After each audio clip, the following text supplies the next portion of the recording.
ეს რეჟიმის სპონსორი ბიზნესმენების შავი სია, ვის დასანქცირებასაც ევროპარლამენტი ითხოვს. ევროდეპუტატებმა იმაზე დიდი სია დადეს, ვიდრე ეს ამერიკის კონგრესმა გააკეთა. როგორც ჩანს, ბრიუსელში ფიქრობენ, რომ მხოლოდ ივანიშვილის მთავრობის წინააღმდეგ ზეწოლა საკმარისი არ არის და უნდა დაასანქცირდეს ყველა ის ბიზნესმენი, ვინც ხალხის წინააღმდეგ მოძალადე რეჟიმს აფინანსებს. მინი ოლიგარქი ვანო ჩხარტიშვილი, ბიზნესმენი სულხან პაპაშვილი, გიორგი კაპანაძე იგივე რიჟა, არქის მფლობელი ილია წულაია და აირზენას მფლობელი თამაზ გაიაშვილი. შავსიაში მოხვდა ყველა, ვინც რეჟიმს აფინანსებს. მხოლ ნამდვილად ყველაფერს თავის სახელი უნდა დაერქვას.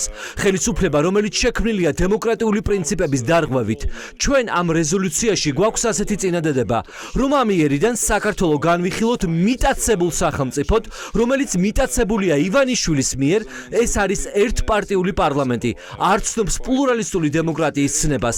პარლამენტი უნდა წარმოადგენდეს ქართველი ხალხის არჩევანს და ამიტომ ეს პარლამენტი არ არის ლეგიტიმური. ხვალიდან რეზოლუციის დამტკიცების შემდეგ საქართველოს ევროკავშირის წევრი ქვეყნების დეპუტატებისთვის ოლიგარქის მიერ მიტაცებული სახელმწიფო გახდება. სანქცირებული პირები კი რეჟიმის მსახურები. ევროპარლამენტი ფიქრობს, რომ შავსიაში უნდა მოხვდეს არა მხოლოდ ივანიშვილის მთავრობა, არამედ სისხლიანი რეჟიმის სპონსორები და პროპაგანდისტები. იმედის მფლობელი ირაკლი რუხაძე, საზოგადოებრივი მაუწყებლის ხელმძღვანელები თინათინ ბერძენიშვილი და ვასილ მაღლაფერიძე, ასევე კომუნიკაციების მარეგულირებელი კომისიის თავმჯდომარე კახა ბექაური. ის, ვინც ევროდეპუტატების აზრით ხალხს დეზინფორმაციით წამლავს, სანქციების სიის მიღმა არ უნდა დარჩნენ. კმაყოფილი ხართ იმ რეზოლუციით, რომელიც ხვალ უნდა იყოს მიღებული? არაფერი არ არის სასიხარულო. ასეთი რეზოლუცია უკვე მესამეა გასულ რამდენიმე თვეში და ეს უკავშირდება იმას, რაც ხდება საქართველოში. ერთადერთი გამოსავალი ამ სიტუაციიდან არის თავისუფალი და სამართლიანი არჩევნები და ამას მოვუწოდებთ ამ რეზოლუციით ჩვენ, პოლიტიკური პარტიები, რომლებიც მუშაობდნენ ამ რეზოლუციაზე. სხვა გამოსავალს ვერ ვხედავთ. მე ვფიქრობ, რომ ორი ქვეყანა, უნგრეთი და სლოვაკეთი ვერ გააჩერებენ ევროკავშირის გადაწყვეტილებას. ევროპარლამენტმა გაზარდა სანქციების სია, რომელიც მოიცავს არა მხოლოდ ბიძინა ივანიშვილს, არამედ მის ოთხივე შვილს, მის მეუღლეს, ძმას, დიშვილს, შმაგი კობახიძეს და დეიდაშვილს უჩა მამაცაშვილს. რეზოლუცია რეჟიმის სანქცირების მოთხოვნით სტრასბურგში ხვალ დამტკიცდება. ამ დოკუმენტით ევროდეპუტატები ევროკავშირის 27 ქვეყნის ლიდერს მიმართავენ და ასანქცირონ რეჟიმი და ბოიკოტი გამოუცხადონ არალეგიტიმურ მთავრობას. ყველაფერს თავისი სახელი უნდა დავარქვათ. ეს არის ევროპარლამენტის პოზიცია. დღეს საქართველოს ქუჩებში მძვინვარებს ძალადობა. ჩვენ მივიღეთ ინფორმაცია ჩვენი ქართველი კოლეგებისგან. ჩვენ ყველას გვჭირდება ქმედება. დიახ, რეზოლუცია ხელს შეუწყობს გარკვეული ქმედებების განხორციელებას, მაგრამ საქართველოს ხალხი არ უნდა დარჩეს მარტო ქართული ოცნების პირისპირ. ესენი არიან პოლიტიკოსები, რომლებმაც შეცვალეს ქვეყნის კურსი და ხალხის ცხოვრება. ივანიშვილის რეჟიმის სახეობიდან ევროპარლამენტი მოითხოვს სუსის შეფის, შინაგან საქმეთა მინისტრის, ოლიგარქის პრემიერის, თბილისის მერის კახა კალაძის დასანქცირებას. კალაძე, რომელიც აქამდე ამტკიცებდა, რომ სანქციები არ იქნებოდა, დღეს ისეთი გაღიზიანებული იყო, ლანძღავდა ევროინსტიტუციების წარმომადგენლებს. ვერანაირი სანქცია ვერ შეგვაჩერებს და არავის არ ეშინია სანქციები. ეს კონკრეტული ბიუროკრატები, კორუმპირებული, გაბოროტებული ბიუროკრატები ყველაზე არ მაქვს საუბარი, უბრალოდ გაგიჟებულები არიან, რომ მათ განიცხადეს მარცხი, ისინი დამარცხდნენ საქართველოში. ევროპარლამენტის სანქციების სიაში მოხვედრა, სულ რომ ეს დოკუმენტი ევროკავშირმა არ დაამტკიცოს, უკვე მძიმე ტვირთია რეჟიმის მსახურებისთვის. ბიძინა ივანიშვილის შემთხვევაში მხოლოდ ევროპარლამენტის რეზოლუცია გახდა საფუძველი, რომ შვეიცარიულ ბანკს მისთვის მომსახურება შეეჩერებინა და ფულის გადარიცხვაზე უარი ეთქვა.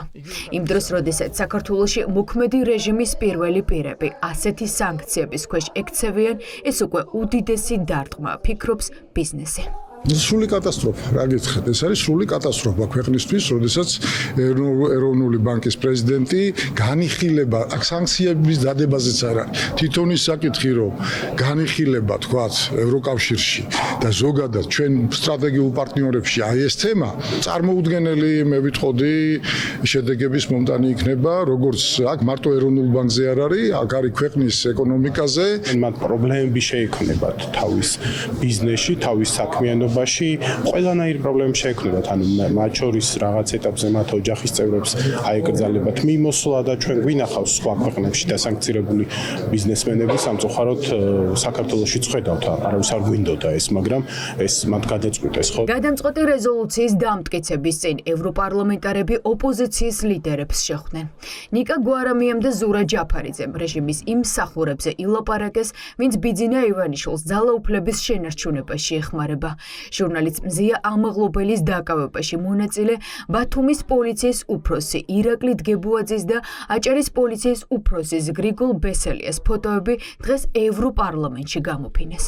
საქართველო არის მზია ამაღლობელი, ჟურნალისტი, რომელიც მძევლად დაიყვანეს მისი საქმიანობის გამო. ის 32 დღეა შიმშილობს და ის იბრძვის, არა მხოლოდ მისი თავისუფლებისთვის, არამედ საქართველოს მომავლისთვის. ბატონი ირაკლი დგებუაძე, 33 წლის პოლიციელი, ის არის ამ რეპრესიების ავტორი და მასთან ერთად გრიგოლ ბესელია, აჭარის პოლიციის უფროსი. ისინი არ არიან საქართველო, საქართველო არის მზია ამაღლობელი. ერთადერთი სხვაობა ბელარუსსა და საქართველოს შორის არის ის, რომ ხალხი გადის ქუჩაში და ჩვენ ჯერ კიდევ გვყავს სამოქალაქო საზოგადოება. მაგრამ რაც კი გააჩნია ბერკეტი ევროკავშირის ინსტიტუტებს ყველაფერი უნდა გამოვიყენოთ იმისთვის, რომ ხალხის არჩევანი განხორციელდეს. ხალხი დარწმუნებულია, რომ მისი მომავალი არის ევროკავშირი და არა რუსეთი. 27-დან 25 სახელმწიფო სანქციების მომხრეა, ამიტომ უნგრეთის და სლოვაკეთის წინააღმდეგობა ამ პროცესს ვერ შეაჩერებს. ესტონეთის საგარეო საქმეთა მინისტრი ოლიგარქიულ რეჟიმს პირდება, რომ თუ რეპრესიები გაგრძელდება, გაჩერდება ვიზა ლიბერალიზაციაც, რაც სავალალო შედეგი იქნება. Ja see on selles mõttes oluline. სამწუხაროდ ევროკავშირის გაფართოება შეიძლება შეტრიალდეს, რასაც მოწმობს საქართველოში განვითარებული მოვლენები, სადაც მმართველი პარტია ქვეყანას სულ უფრო აშორებს როგორც დემოკრატიას, ასევე დასავლეთზე ორიენტირებულ საგარეო კურსს. ნათელია, რომ საქართველო არ შეუერთდება ევროკავშირს თავისი ახლანდელი კურსით და ხალხს, რომელიც დე-ფაქტო ხელისუფლებაშია საქართველოში, ლეგიტიმაცია არ გააჩნია. ჩვენ ვთქვით, რომ ახალი არჩევნების ჩატარება ამ კრიზისიდან გამოსვლის და ნდობის აღდგენის გზაა.